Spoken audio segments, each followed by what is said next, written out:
Joining us now is OjyOkpe with stories trending around the world. Hello, Jeanette. Good morning, Dr. Abati. How are you this morning? Fantastic. I haven't heard Jeanette. Really... Yeah. Don't worry. It's Monday was okay. Tuesday was great. Then today, exceptional. What can I say? Meanwhile, I love your outfit. How are you? Good morning. Good morning. Perfect. How are you doing? I felt like I had to You love it. Rufy on fire. Good morning. How are you this morning? Fantastic. Dr. Abati, you have a special birthday shout-out this morning. No, please, today, let's do it. November 20 yes. is a very special day. Yeah. The day to wish President Goodluck Jonathan happy birthday on the occasion of his 67th birthday. Fantastic. And also today is the 75th birthday of Lady Maiden Ibro, the publisher of the Guardian newspapers, the chairman of Federal Palace Hotel, and we want to wish both of them many more years of service to humanity, to family, to community. Fantastic. Congratulations, madam. Congratulations, President Jonathan. Yes. And then finally, before I just keep quiet, when Mr. Chief Dan Ulasi was on the program, he referred to late General Mohammed, Chief of Staff to President Obasanjo. Well, Chief General Mohammed is not late. No, okay. He's alive. Great. We wish him also many more years of grace. Fantastic. Thank you. That was great. Happy birthday to former President Goodluck Jonathan and Maiden Ibro. Well, let's begin what's trending with this video showing a major general of the Nigerian army and two other soldiers brutalizing a young couple in Abuja. The couple, Vershima Mker and Lami Jennifer, were traveling along Gwarinpa and was accused of passing the convoy of the Major General GS Mohammed and Corporal A Abubakar. The couple were reportedly stopped with blaring sirens and brutalized. Let's take a look. How did I pass your car? How did I pass your car? How did I pass your car? Oh, God. It's not fever. That's why he's dragging.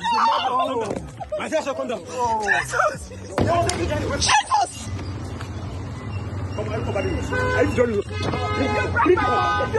Bring the phone. Why are you coming? Give me the phone. Well, all right.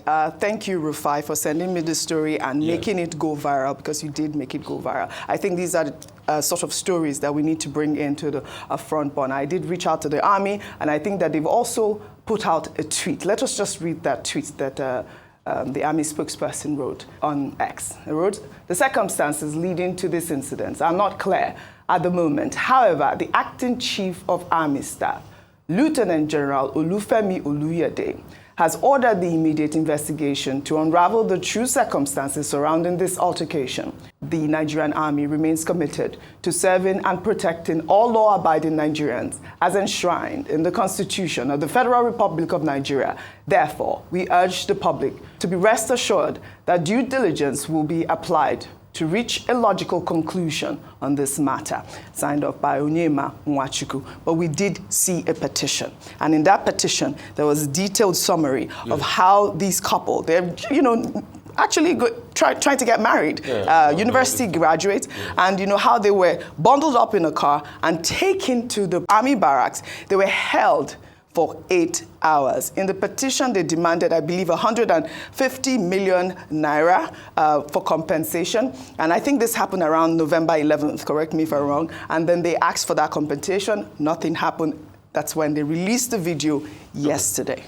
Truth has to be said. No matter what the army reacts or how they react that they're going to investigate it, it's not good enough. And it's a sad one for our country. Unbelievable. And that's why, despite the fact that we recognize the work the army is doing as regards keeping this country together, things like this are really off-putting. No matter what it's worth, another citizens torturing them. The America we so-called learn our democracy for, we don't learn army conduct. I have seen police officer stop military officers in America and get them arrested. In Nigeria, the reverse is the case. Maybe because of our military background. But we cannot afford to resume and return to things like this. So whatever the case might be, there might have been a skirmish on the highway. But beating them up, and after beating them up, arresting them in the petition, what he also says is that the person there said, you can't release them until I come back. So it was until when that officer came back to the police station. That's where they could release them. Unfortunately. So what kind of state are we running? And you can see the videos I thought it was there important to put this out So there. we're going to wait on the army. Yes. A petition has been sent. Then we're going to wait on the army to investigate. A petition was sent on the 11th. It was received around that time. They gave them till the 18th. Nothing November. Nothing was done about it. The army didn't respond. So it was when this video went out that the army now started responding to save face. No. We must do better in this country. Absolutely. This is not right now. I don't know the rules of engagement here. Vimbai, I know that you have some knowledge with, the military hierarchy somewhat. I mean, you could hear in that video, the man was saying, how did I pass your car? How did I pass your car? I mean, that's about all we know that happened, really. You know, Oji, when all things are equal, soldiers belong in the barracks. There's a reason why soldiers belong in their barracks unless they are on their special assignment. There's a reason why it's police and other law enforcement agencies that patrol, that manage infractions of the law. There's road traffic safety. There's a number of agencies that are deployed. If there was a skirmish or any infraction that happened on that highway, there are the necessary authorities that it would be responded to.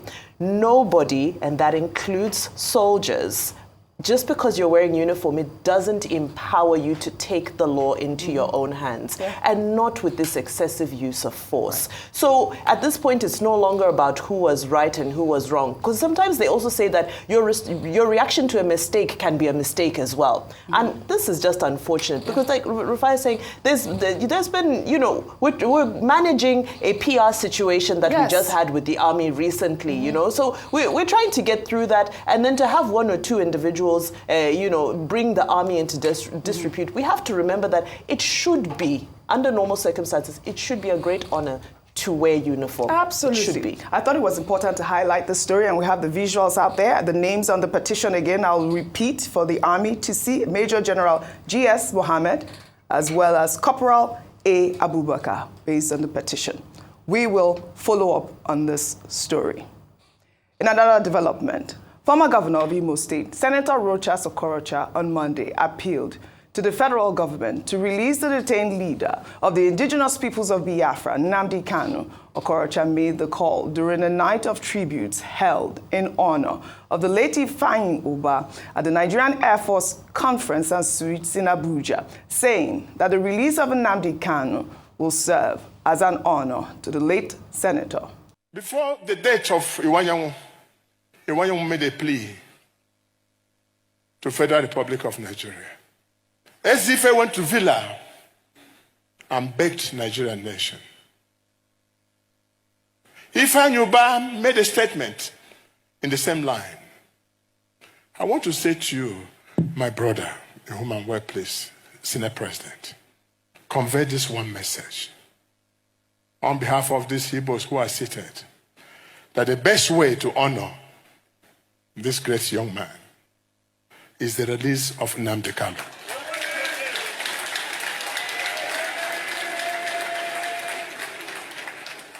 So that the Igbos can go home and reorganize their place.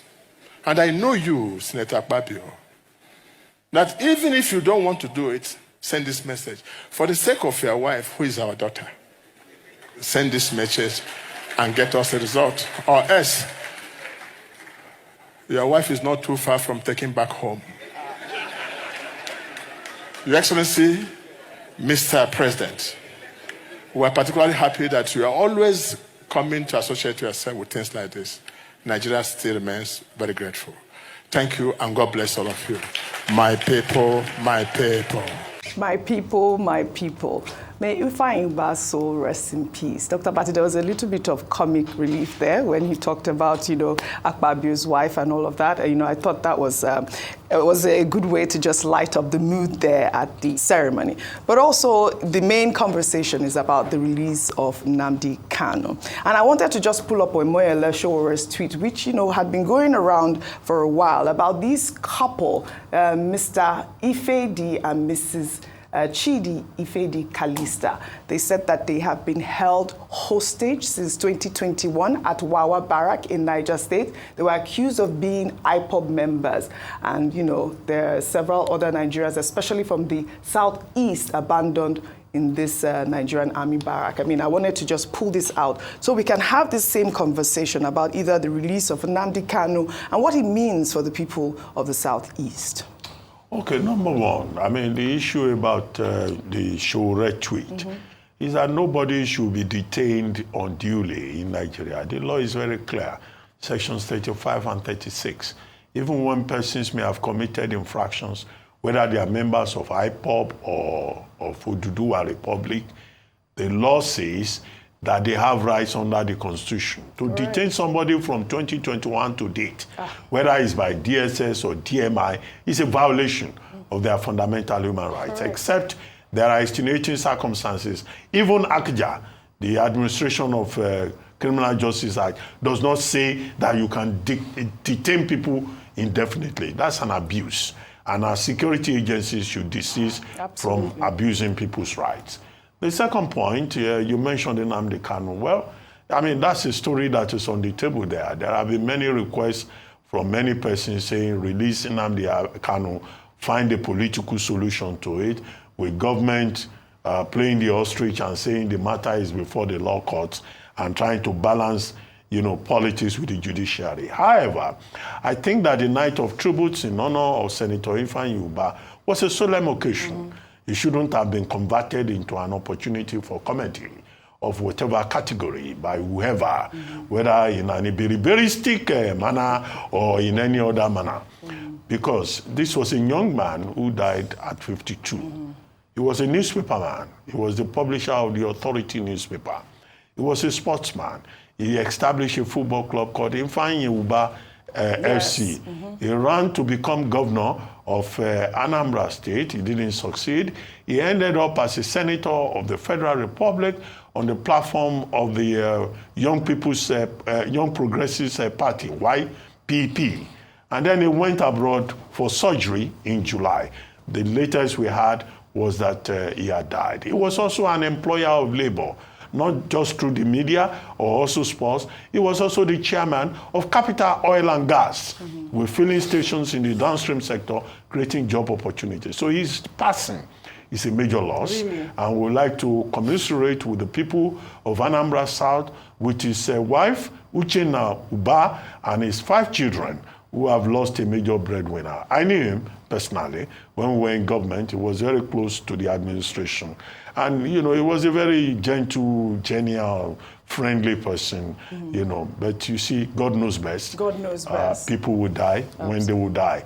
Only God knows when it will be anybody's call time. You're absolutely right. And, you know, we have photos of Vice President Kashim Shettima, who joined his former colleagues at the Senate on Tuesday to pay glowing tribute to the late Senator Ifeanyi Ubah. Shettima said the free spirit of the late lawmaker, who died early this year, broke down political and ethnic barriers. Again, may his soul rest in perfect peace. He died too soon.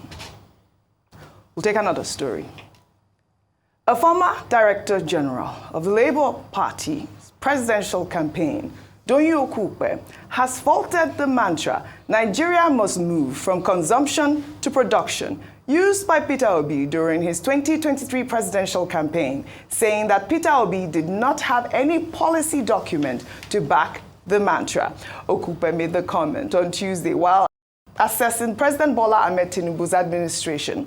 He argued that Tinubu has a superior policy document compared to his challengers in the 2023 elections. Let's take a look. As for Peter Obi has not given any document to Nigerians as to what he was going to do. I can tell you for a fact. All we were saying was that we want to take Nigeria from consumption to production. Good rhetoric, but it's not grounded either in policy development or in principle application. But, you know, I never supported Bola Tinubu. He's not my person. We were not in the same party. But in retrospect now, his reform, his agenda, his agenda that he brought, the Renewed Hope agenda, is the most credible document that can address and is addressing the current situation. And you can see it is being meticulously applied. Well, all right, okay. Rufai, let me take some comments before I come to you. Calling Tinubu's reforms credible is a stretch when Nigerians are grappling with soaring inflation and economic hardship. As for Obi, substance over rhetoric, he's shown a track record of delivery with or without your policy document. Another Twitter user there goes, proven economic theories for production don't need to be backed up by any policy document. What Peter Obi is saying is not rocket science. Politicizing simple economic theories is a sign of emptiness and failure. And then last Twitter user there goes, while everyone is entitled to their opinion, it's important to critically analyze the substance of each candidate's agenda. Credibility isn't just about promises, but about practical implementation, consistency, and public accountability. Nigerians need leaders whose policies are clearly documented, viable, and centered on solving the country's pressing challenges, not just rhetoric. Let's focus on assessing all leaders objectively for the good of the nation. Rufi, you're on fire. Over to you. Now, well, this politics, Doctor, that's why I can't come into this your political game. Oh, you can't be a politician. No, I'm sorry. Oh, okay. I don't have the temperament for it. You should know me. You should know the things I can do and I can't do by that. We were just discussing that at Boala. No, I don't have the temperament for wishy-washy and all of that. No, I'm sorry. Real quickly, this is the same Doyin Okupe that was running Peter Obi's campaign. We should ask him what changed. Okay, he's in Tinubu's side now, Abi.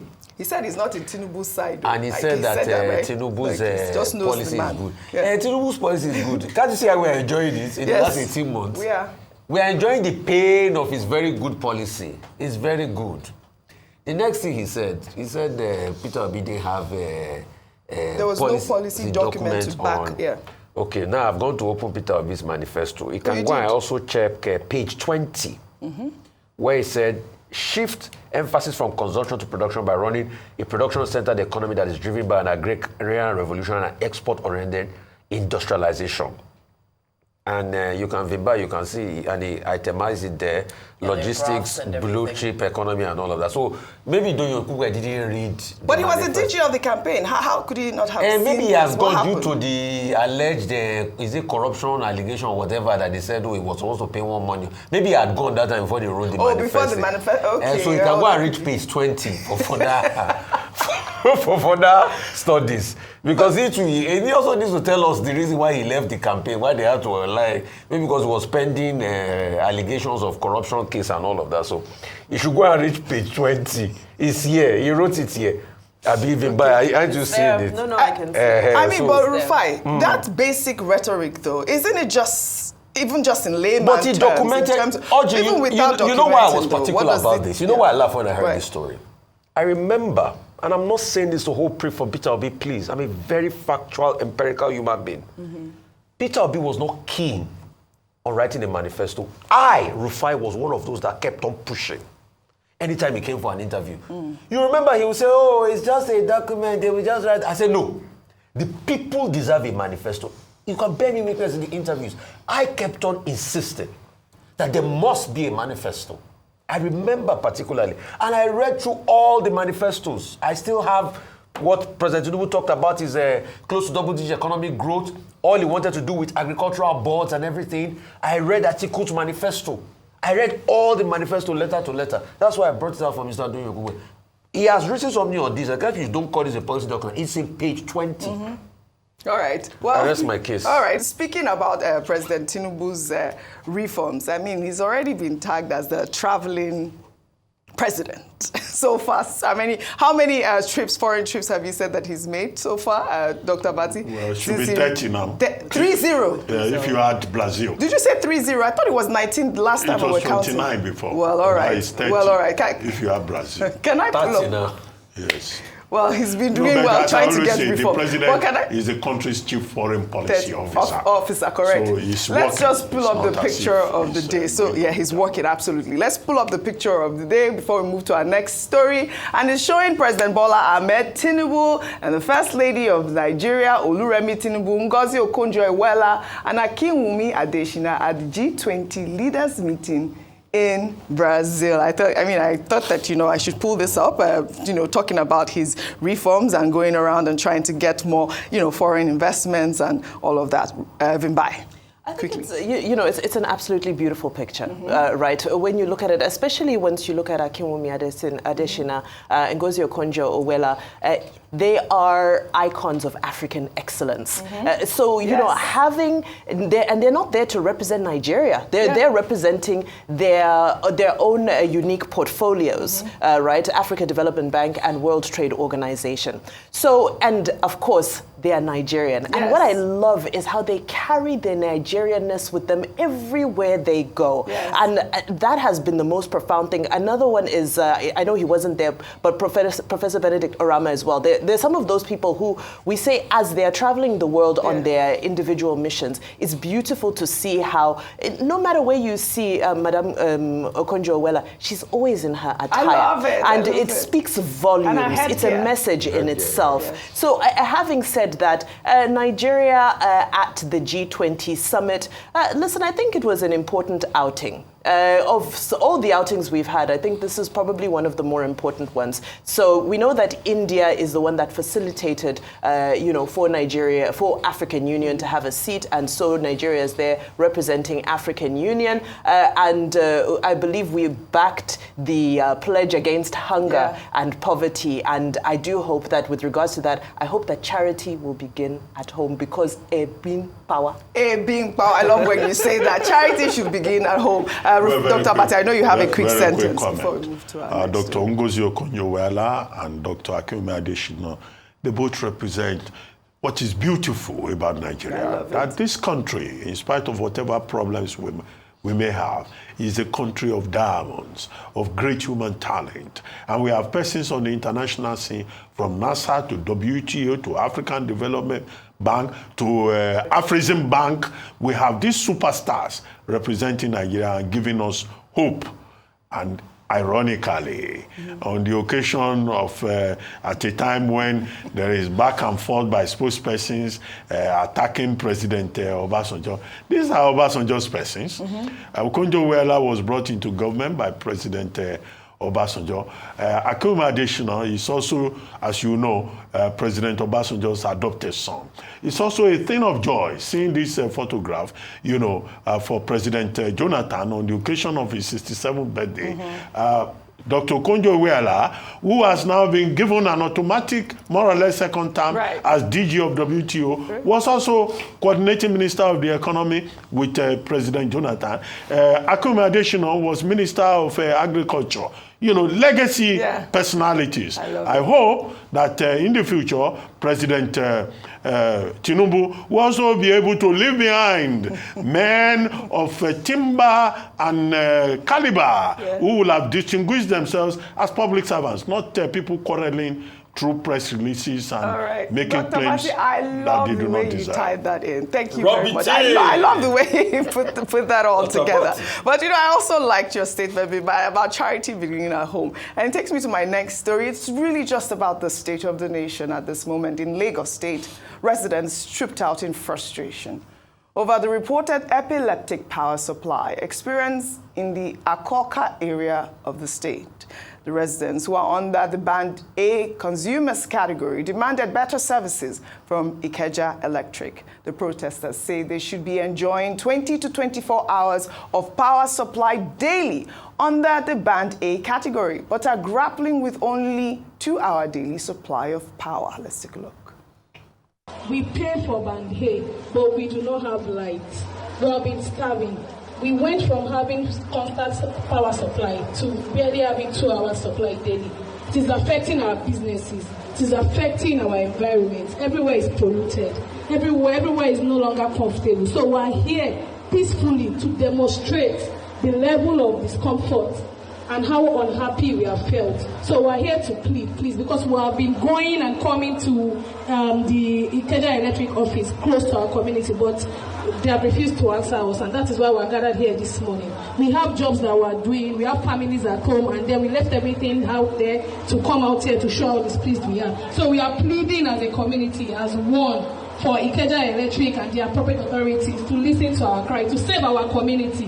Akoka has always been a good community, and we want it to remain like that. Vimbai, I wanted to highlight these people's plight. Very, very important. This Band A saga. I think I live in a building that has that's Band A. And also we experienced this sort of epileptic power supply. This Band A issue, yesterday we talked about cooking gas, and now we are seeing this. I thought it was important to highlight this, so I wish we had time to discuss this, but still in Lagos State. Yes, go ahead. Lagos State should actually be ahead of all other Correct, states when it comes to assenting the Electricity Act. So Lagos State House of Assembly needs to do the right thing. Correct, well said. And still in Lagos State, another story that has been trending is the endorsement of President Bola Ahmed Tinubu's son, Seyi Tinubu, as the next governor of Lagos State by the coalition of Nigerian youth leaders, a group representing youth organizations across Nigeria's 6 geopolitical zones. The group highlighted Seyi Tinubu's potential to build on the foundation laid by his father, President Bola Ahmed Tinubu, during his tenure as Lagos State governor.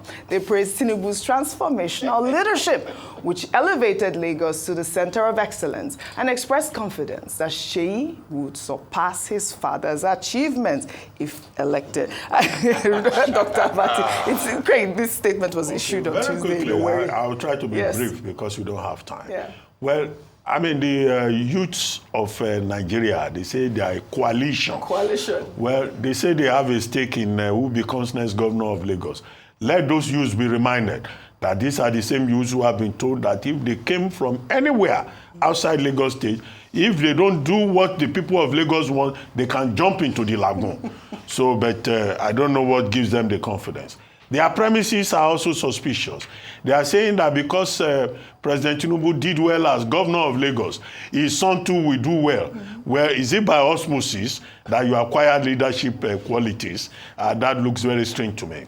They say that it is the time for a young person to be governor of Lagos State. Young people have always been governor of Lagos. Governor Tinubu, as he then was a young man. How old was Babatunde Raji Fashola when he was governor? How old was Ambode? How old is Sanwo-Olu that is there? He's still a young man. He's not even 60 yet.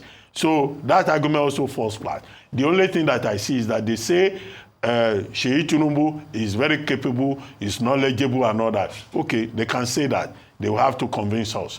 But we should know that this is not a dynasty. No. This is a democracy. On, really? Nigeria is not Equatorial Guinea. Nigeria is not Cameroon. Okay. If they want to propose Seyi Tinubu, they should do so.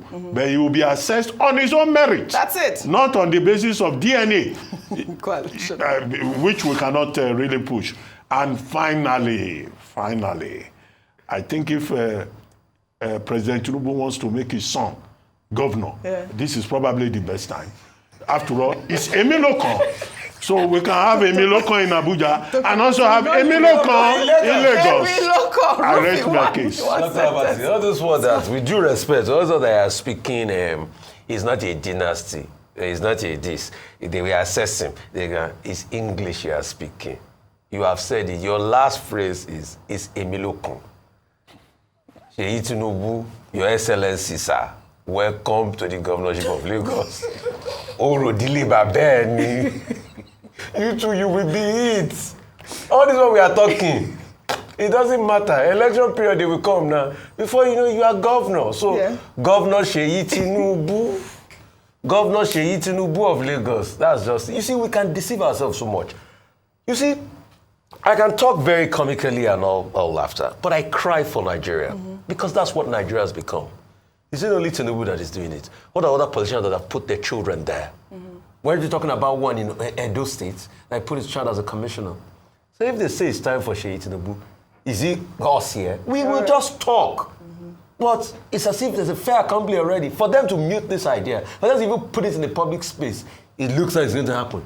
Did they endorse him in the last election cycle? No. All right. It looks like it's going to happen. And conversations are already on. Before you know it, they will just start putting it in our face. So All right. accept it already. There's nothing you can do dynasty. about it. Lagos. A dynasty What do we call it? has been formed. It has gone full circle. A Miloko dynasty is already in Lagos. So let's stop deceiving ourselves. I'm a realist to the core. Well, all right. It's time for Lagos. Let's take the story under entertainment. Nigeria's beauty queen and the first runner-up at the 73rd Miss Universe competition, Chidinma Adesina, returned home on Tuesday to a hero's welcome. Let's take a look at that video capturing the moment. Oh my God! Oh my God!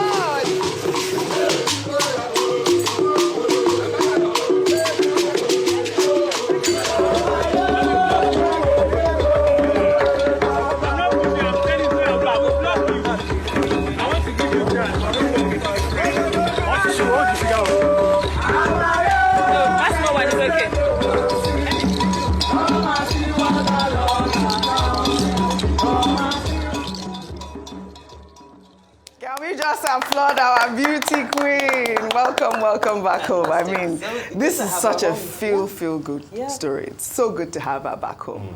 Welcome back. And this is her home now, by the way. Yes, Nigeria. She's going to, I believe she's in Enugu State at the moment. Oh, yes, so she's really home. She's really home, really. Well, before we end what's trending today, let's highlight two young Nigerian innovators who have distinguished themselves with their invention despite challenges in our Good News report.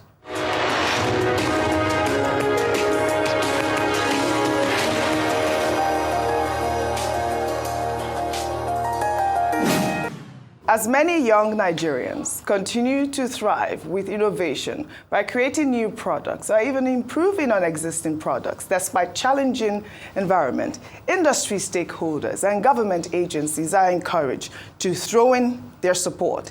18-year-old Khalifa Aminu from Kano State has created a pair of revolutionary glasses that can help visually impaired people. Aminu had created several things from bomb detectors to automatic water sprays, but his latest product grew from a concern for the blind people in his community. The sensory glasses can help those with sight issues walk safely by themselves. It uses ultrasonic and infrared sensors to detect when objects are near or coming towards the wearer, and then activates an alarm to inform users of incoming objects or persons. Another innovator, 13-year-old Isaac Newton Oluwatobi, who is very passionate about electrical innovation, has built solar panels and solar lights with little resources. In his latest adventure, Isaac built a prototype national grid. Let's take a look. So Isaac, what did you build? I built a national grid which is used to generate electricity and power to other communities and states. Okay. That's for the powerhouse. Generation. Yes. And this is for the transformer where the battery are being stored. Transformers that store battery. And the plug. And the plug. So this was made from batteries and plugs. Generates power. Then moves to high tension. To distribute the light. Okay. To states supplies. And community, yes sir. So imagine this is your state, this is Anambra, Imo, Abuja. Okay, so what's your dream? To become an engineer, an electrical engineer. Okay. Why not? The power problems we're having in Nigeria, as you can solve it. From what I've said, okay, if he's well trained. So I think any right-thinking Nigerian should support this initiative. All right? To grow the Nigerian economy. That's right. That's right. If power is solved, a lot of our problems are solved. Yes, half of our problems are solved. Cheers, bro. I mean, this is what we need to see. I mean, at this era where we are seeing this epileptic power supply, this young man can solve the problem of Nigeria, and I thought it was important to highlight him so that all these industry stakeholders can go ahead and support these young innovators. I'd love to thank you all for your great analysis, as always, on What's Trending. Well, that's all I have for you guys on What's Trending today. I'll see you all tomorrow.